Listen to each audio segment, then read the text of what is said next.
Welcome to Lesson 21, the last chart basics lesson in T1.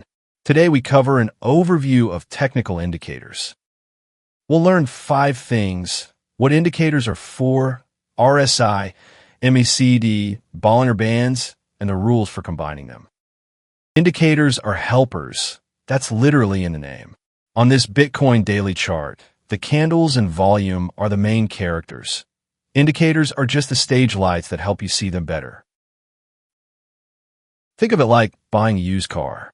Studying the brochure, indicators, is useful, but taking it for a test drive, watching price and volume, tells you far more about how it actually runs. Same idea traders use when they read the S&P 500 or not. An indicator takes price and volume data, runs it through a formula, and shows that same information from a different angle.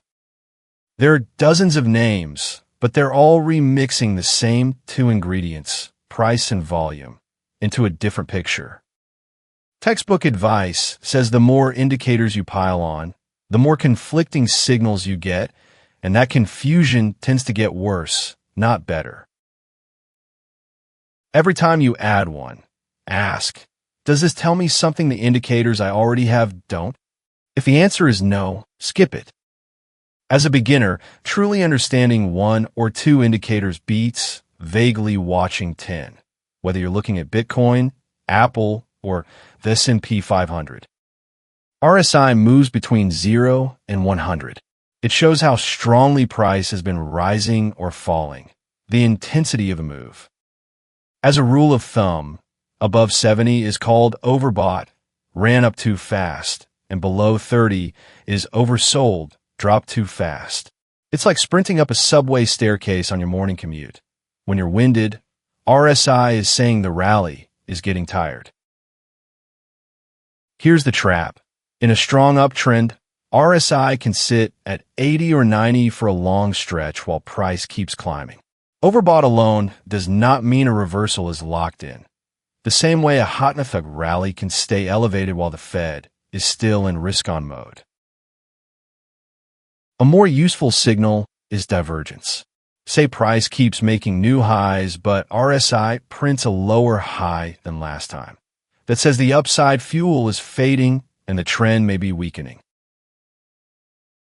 Treat RSI less as a perfect bounce timer and more as a fuel gauge. How much energy is left in this move right now?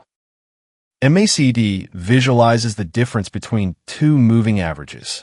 The name expands to moving average convergence divergence. On this Bitcoin daily chart, when the MACD line, blue, crosses above the signal line, red, that's a bullish cue. When it crosses below, that's a bearish cue. Those cross points are common spots where trend direction may be shifting. The histogram, the bars underneath, is the real tell. Bars getting taller mean the trend is gaining strength. Bars shrinking means strength is fading. If price is rising but the histogram keeps getting smaller, the upside energy is running out, like a stock that climbed from $50 to $80 while momentum quietly cooled. MACD is also a lagging indicator. By the time the signal prints, a big chunk of the move may already be done. So treat entry timing carefully. It works best alongside price and volume. Use it as is this trend for real? Confirmation tool. The same way pros cross-check an USA move against broader S&P 500 momentum. Bollinger bands draw a moving average midline with an upper and lower band around it. They make volatility easy to see at a glance. Wide bands mean volatility is high. Bands squeezing together mean volatility is cooled. Think of a spring being compressed. After a tight squeeze, a bigger move often follows. On this Bitcoin daily chart, price near the upper band reads as trading high versus its recent range, a stretch signal. Near the lower band reads as trading low versus its recent range. Same logic applies when a $100 stock hugs its upper band after a Fed-driven risk-on week. Important caveat: in a strong uptrend, price can ride the upper band higher for a long time. Touching the top band is not an automatic reversal. Always check price and volume first. Bottom line. Bollinger Bands answer two questions. How big has volatility gotten, and where is price sitting inside its usual range? There's a clear rule when you combine indicators. Don't stack ones that do the same job. Example. RSI and stochastic are both overbought/oversold tools. Running both mostly gives you the same information twice. Good combos pair different roles. For example, a moving average trend plus MACD, direction and strength, plus Bollinger Bands, volatility. Each answers a different question. No matter how many indicators you add, the final call on this Bitcoin daily chart still comes down to where price is and where it's going. Indicators only assist that judgment, whether you're trading crypto or watching the S&P 500.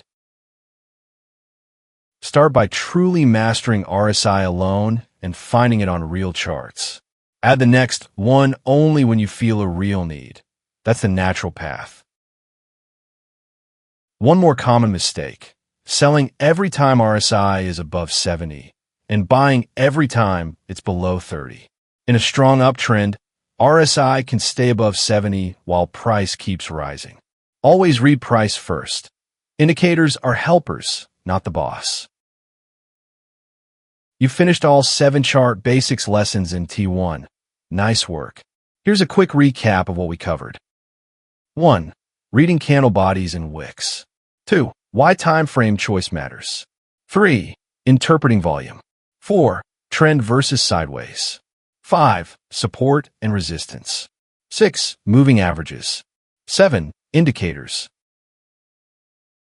Those 7 ideas are the basic language of charts.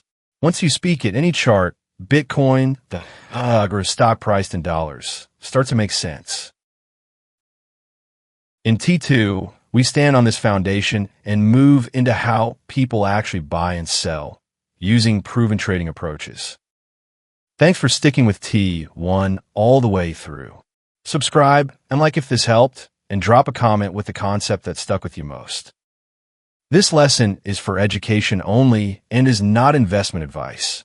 You are responsible for every trade you make.